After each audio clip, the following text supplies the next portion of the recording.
Olá, bem-vindo à nossa aula de resistência de materiais. Hoje a gente vai falar um pouco sobre deformações plásticas em geral, porque são algumas informações que a gente precisa saber antes de continuar com a disciplina. Com a disciplina não, com esse tema que é o cisalhamento e a consideração do cisalhamento também nas deformações plásticas. Então, revisando lá o conteúdo de resistência 1,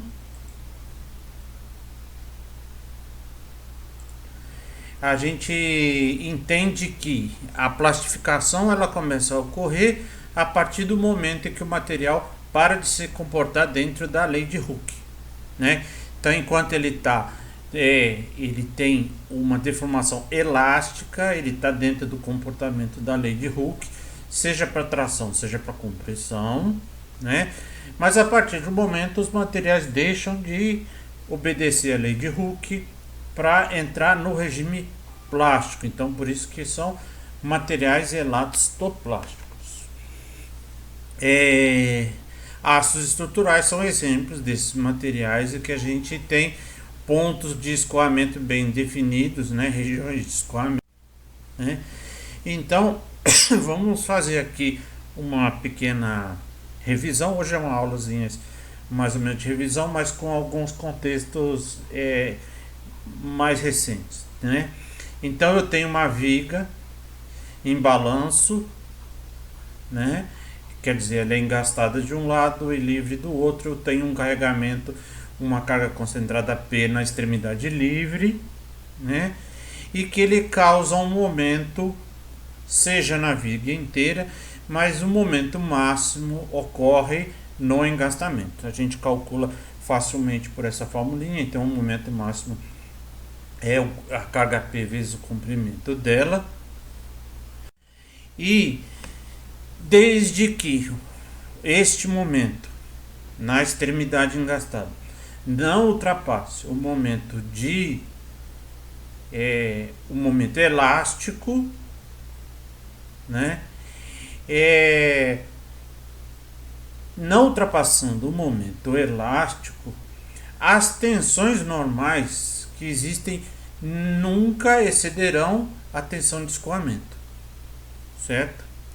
Então, contanto que esse momento não ultrapasse o momento de engastamento, que é dado aqui pelo modo Nash, momento de inércia dividido pela maior, né, o maior distância do centroide vezes a tensão de escoamento, né? Então, desde que ele não ultrapasse esse valor, as tensões normais serão sempre abaixo da tensão de escoamento. Quer dizer, o elemento está dentro apenas do regime elástico. Agora, quando ele é maior que isso, né, quando a carga dá um momento maior do que o momento elástico, começa a iniciar um processo de escoamento parcial da seção. Então, esse azulzinho mais escuro aqui representa as fibras, né, vamos chamar de fibras dessa viga, que já entraram no escoamento. Aqui ele trabalha de forma genérica num ponto X da viga, né, onde X tem o valor máximo de L, né, e aí eu tenho esses valores aqui. Ok, tudo bem. Então, a partir dessa figura, eu obtenho, né, para conhecer o núcleo elástico. Então, quer dizer, eu tenho um núcleo elástico e tenho extremidades plastificadas, né? Para conhecer esse núcleo elástico, eu tenho esta fórmula aqui, né? Em que, na verdade, aqui é o contrário. Eu estou sabendo qual que é o M que está agindo naquela seção a partir do conhecimento do núcleo elástico, que está aqui, certo? Jogando aqui, então, substituindo aqui, eu posso colocar ele em função de P, né? Então, substituindo o M com a PX, eu substituo aqui e sei qual que é o P que está agindo aqui. Ou o contrário, se eu quiser, eu posso saber qual que é o núcleo elástico que ainda me sobra, né? A partir da carga que está agindo, né? Então eu posso inverter essa fórmula toda aqui para obter não o P, mas para obter o quanto o núcleo elástico dessa seção que começou a plastificar. E a partir dessa equação eu posso traçar um gráfico de I, YE, né, em função de X, obtendo o limite entre as zonas elásticas e plásticas, né? Por que isso é importante? Porque aí eu sei o valor real de qual que é o deslocamento dessa minha estrutura, né? Então a ideia é saber qual que é, não é que é a ideia, né? Uma vez que a gente precisa às vezes saber qual que é o deslocamento, eu preciso saber qual que é a contribuição dessa plastificação nesse deslocamento. É claro que quando toda a seção tiver plastificada, ela vai virar uma rótula, então o deslocamento aqui é infinito, ele vai cair, tá? Mas antes disso acontecer, a gente pode ter uma ideia de quanto é o deslocamento a partir do momento que eu sei que num momento tal, né? Vamos lá, eu vou desenhar isso daqui para a gente tentar enxergar o que está acontecendo.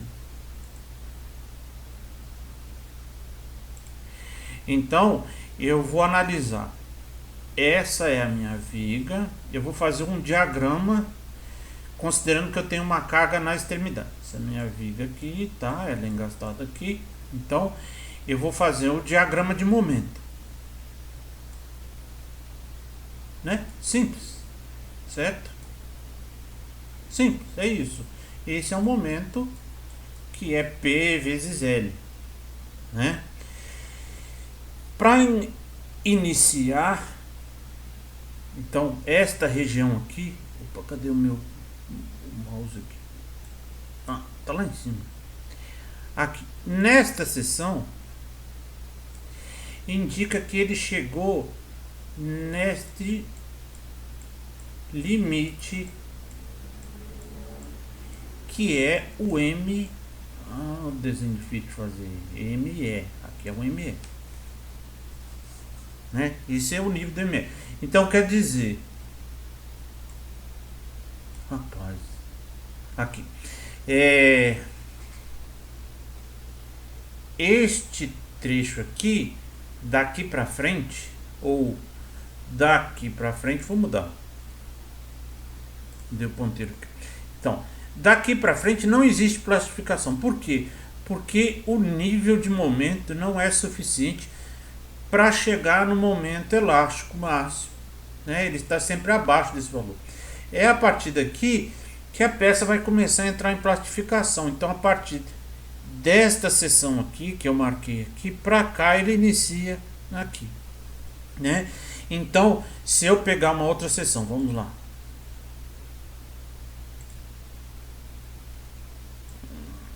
Ok.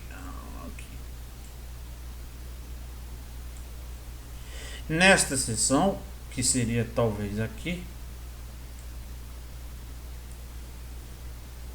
então eu vou escrever um S aqui, porque esse aqui, né? Eu não chego a ter um momento máximo, é um momento abaixo do máximo, mas ele já é superior ao momento de elástico. Então eu tenho parte da minha seção plastificada, né? Lembrando que aqui eles estão meio paralelos, mas eles não deveriam, porque a viga na verdade está toda deformada. Ela tem que na verdade ser perpendicular ao eixo, né? E aí eu vou vendo qual que é a quantidade ainda de material que ainda é elástico.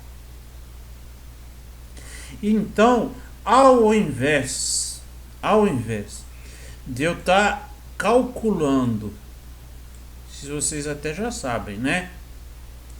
Se eu tiver uma seção assim, uma carga assim, qual que é o valor de X, né? Qual que é o valor de X aqui que ele está deformando para uma viga de seção uniforme? Tive seção uniforme é ok. Só que aqui, quando eu tento calcular nessa viga, a seção não é mais uniforme, porque a partir daqui, a única coisa que eu posso considerar como resistência é esse trecho que está ainda no regime elástico. Então é como se eu calculasse uma viga, deixa eu ver se eu consigo desenhar aqui. Ela chega num ponto, ela diminui. E aqui é a mesma coisa, ele vai diminuindo. Então aqui é o engaste, por isso que a viga vai cair, porque isso daqui não absorve o momento direito, né? Mas é como se eu calculasse uma viga que tivesse esse formato, quer dizer, a seção dela ela vai diminuindo à medida que o momento aqui já está atingindo valores acima de ME.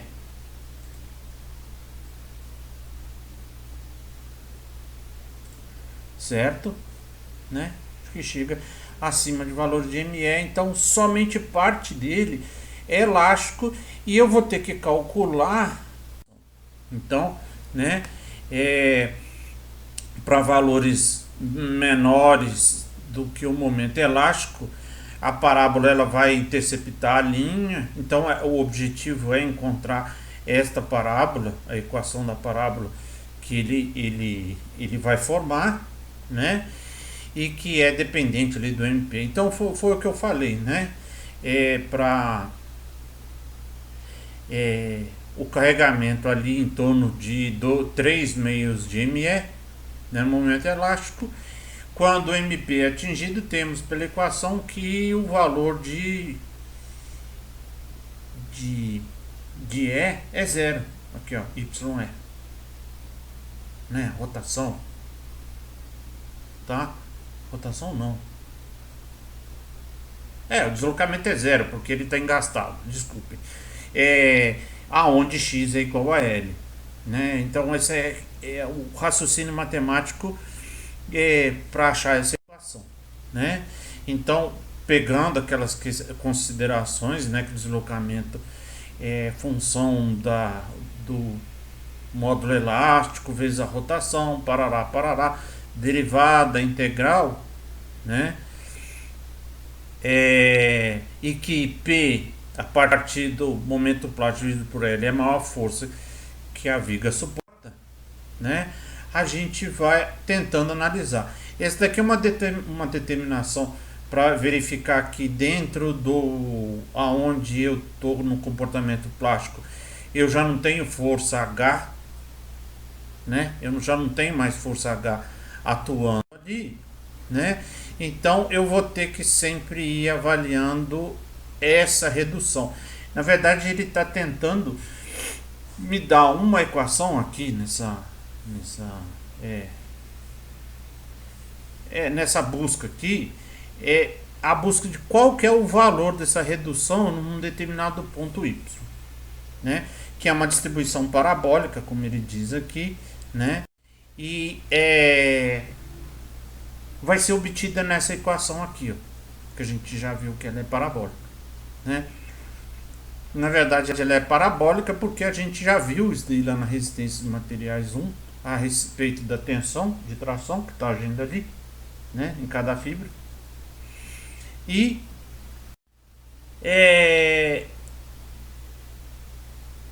isso tudo aí, né, à medida que a área da parte elástica ela vai diminuindo, né, a força que contribui, a força contribui cada vez menos ou cada vez mais para a falha final da viga, certo? Essa questão da diminuição da seção, ela vai impactar não só na tensão normal que a gente acabou de ver, mas também no quanto a seção vai suportar de cisalhamento, porque os dois agem simultaneamente, né?